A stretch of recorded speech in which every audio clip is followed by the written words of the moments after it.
आज मु उष्णा चाउल गोटे पिठार रेसिपी नहीं आसी जहाँ आपण सकाल ब्रेकफास्ट बनई खाईपर ना राति भी आप बनई खाईपर। तो ये पिठाटी बहुत हेल्दी भी रही मु दही आउ इनोर व्यवहार करनी बिना दही बिना इनोरे भी ये पिठा बहुत ही सॉफ्ट रहिबो। तो ये पिठा को बनवाई चलते देखी ना आज रेसिपी। जदि आपण मानक आज रेसिपी भल लगे ताले वीडियो को लाइक करेंगे, शेयर करेंगे और चैनल को सब्सक्राइब करेंगे।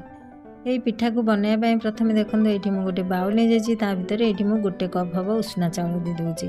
आपण पाखे जदि ये कप ना आपड़ कौन गिना हो कि ग्लास हो कि कप हो आप चाउल को मापिकी नहीं पारे। ये देखो गोटे कप ये मुझे उष्णा चाउल देदेली ता भितर ये चाउल को बतुराई ये मुझे किसी पानी दे दूँगी। पानी देकी 3 ରୁ 4 घंटा पर्यंत ये कभर करके मुझे बतुरी नहीं जाऊँगी। तो तापरे आपको मु साइड करके रखने जाऊँगी। तापरे ये देखो गोटे छोट गिना नहीं जाइए तो ता भितर ये मु गोटे छोट टेबल स्पून ये मु मेथी दे दूँगी। मेथी को देकी ताकू भी ये मु बतुरेकी रखी नहीं जाऊँगी। चाउल और मेथी को ये मु बतुरेकी साइड करके रखी नहीं जाऊँगी। 4 घंटा पर ये देखो चाउल आमर भल भाव में बतुरी जाइए। उष्णा चाउल टी बतुराई टाइम लगे तो से मुझे 4 घंटा पर्यंत ये बतुरी नहीं जाइए। तो ये भल भाव में बतुरी जाइए आपको मु सफा करके ये धोईकी रखी नहीं जाइए। साथ आम जो मेथी को बतुराई सी भी भल भाव में ये बतुरी जाइए। ये मोटे ग्राइंडिंग जार नहीं जाइए ता भीतर सब चाउल को दे दूँगी। साथ ये जो मेथी को मुझे बतुरेकी रखी तो से मेथी को भी दे दूँगी। मेथी को देकी तार मेथीर जो पानीटा से पानी को भी ये दे दूँगी। साथ ये मुझे अल्प टिके पानी दे दूँगी चाउल को बाटेवाई। एका संगे बिल्कुल भी बेसी पानी देवी ना से पतला हो अल्प पानी देकी दरकार हेले आप पानी देकी बाटे। तो ये देखो ये मुझे चिकन करके बाटिकी नहीं जाइए। मझे मुझे पानी भी देती तो बाटे हाँपाई ये भल भाव चिकन होगी बाटी हो जाइए। आपको मुझे गोटे बाउल को बाहर करनी जाऊँगी। ये देखो ये गोटे छोट ग्राइंडिंग जार नहीं जाइए भितर जो कप्रे मुझे मापिकी चाउल को नहीं से कप्रे ये मुझे अधा कप हम चूड़ा नहीं जाइए। चूड़ा को ये मुझे गुंड करके नहीं आसुच्छी। ये देखो चूड़ा आमर भल भाव में गुंड है। आप चाहिए चाउल साथ चूड़ा को मिसेकी भी बाटी पारे किंतु चूड़ा को मुझे गुंड करके नहीं आसुच्छी। चूड़ाटा खदड़िया रहिले टिके भल लगे तो से मुझे चूड़ा को गुंड करके नहीं आसुच्छी। से चूड़ा को ये चाउल बोटा साथ दे दूँगी। चाउल बोटा साथ देकी भल भाव में मिसई नहीं जाऊँगी। दरकार अनुसार पानी देकी भल भाव में मिसई नहीं जाऊँगी। एका संगे पानी देवेनि अल्प अल्प करके ये मुझे पानी देकी भल भाव में ये देखो मिसईकी ये मुझे कभर करके पूरा राति सारा छाड़ी दूँगी। ये मुझे सकाଳେ जलखिया बनैबी तो से मुझे राति सारा छाड़ी दूँगी। जदि आप राति बनइबे ताहले आपण कौन करेंगे ना 7 ରୁ 8 घंटा पूर्वर आपको बाटिकी रखने जो आप बनइबे तो तापरे आपको बनइबे। तो ये देखो मुझे राति सारा आपको छाड़ी देती। आमर यही पिठू भल भाव में फुली जाइए। आप देखिपे ये पूरा भल भाव में फुली जाइए। आपको मुझे भल भाव में मिसई नहीं जाऊँगी।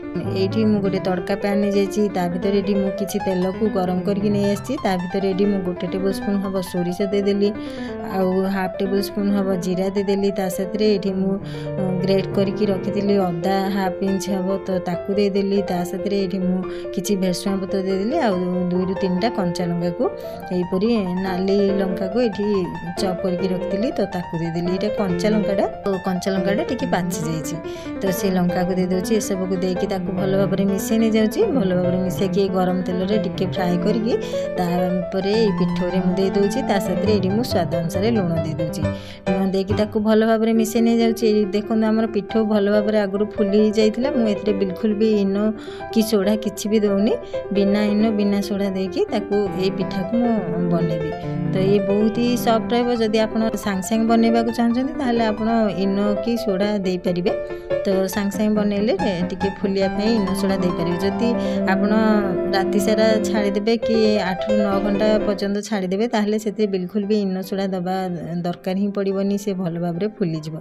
तो ये देखो ये पिठा को स्टीम करने गोटे प्लेट नहीं जाइए। आपन पाखे जदि ये स्टीम करने प्लेट नथिबो ताहले आप थाली रे भी ये पिठा को बनई पारिबे। ता भितर ये मुझे अल्प टिके तेल देकी भल भाव में ग्रीस करनेली तेल रे। तापरे ये जो पिठो को मुझे रखी तो से पिठो को ये देदेली। पिठो को दे सारा पर ये जी पिठो लगे तो से पिठो ये मुझे देदेली। तापरे ये मुझे किसी काश्मीरी रेड चिली पकई कलर टिके देखा बहुत ही भल आसो तो से काश्मीरी रेड चिली पकईली।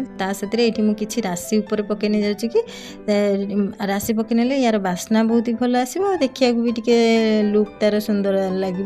तो से काश्मीरी रेड चिली सी पकई ये सजे नहीं जाऊँगी तापर आपको मुझे स्टीम कर नहीं जाऊँगी ये गैस उपर आगु पानी गरम हाँपी छाड़ी देती तो तापर ये प्लेट को रखी नहीं जाऊँगी प्लेट को रखी कभर करके 20 मिनट पर्यंत ये मुझे स्टीम करने छाड़ी दूसरी तो 15 मिनट रू 20 मिनट भितर ये पिठाटा भल भाव स्टीम हो तो आप मझे 15 मिनट पर चेक करे कि आप पिठा जदि न सीथिव आउ किसी समय स्टीम करने तो ये देखो मुझे 20 मिनट पर मझे मुझे चेक करी तो 20 मिनट पर ए देखो मुझे चेक करके देखी ये पिठा पूरा भल भाव सीझी जाइए बिल्कुल भी लगुनि तापर एवं गैस को बंद करनी जाऊँगी आपको तल को ओल्हे नहीं जाऊँगी तल को ओल्हेकी ठंडा हाँपाई छाड़ी दूसरी तो किसी समय पर एवं देखो पिठा आमर भल भाव ठंडा हो गलानी साइड भी तार छाड़ी आसला आप देखिपे तापर ये मुझे छुरी नहीं जाइए छुरी साहाय्य पूरा भल भाव साइड रू एमती छड़े नहीं जाऊँगी तापर आपको मुझे छोट छोट पीस काटी नहीं जाऊँगी तो ये देखो पिठा को काटी सारा पर ये देखो पिठा आमर केते सॉफ्ट रही पिठाटी भल भाव सीझी भी जाइए आउ केते सॉफ्ट रही आप देखिकी जानीपे तो पूरा सॉफ्ट अच्छी ये पिठा आउ ये बहुत ही कम तेल रे आप जलखिया को पूरा हेल्दी भाव में ये बन कि आप खाईपर देहपाई बहुत ही हेल्दी रहा बहुत ही भल लगे ये मुझे भांगिकी देखुची देखूँ केते सॉफ्ट रही केते नरम रही बिना सोडा बिना इनोरे बिना दही रे केते सॉफ्ट रही पिठा आप यहीपरी पिठा को थे बनई देखो आपको बहुत ही पसंद आसो ये पिठा को आप जेकोसी चटनी हो ना तरकारी हो साथ खाईपर खावाई भी बहुत ही भल लगे बहुत ही हेल्दी रहीपरी बनइबे रेसिपी को आज रेसिपी भल लगे वीडियो को लाइक करेंगे शेयर करेंगे और चैनल को सब्सक्राइब करने।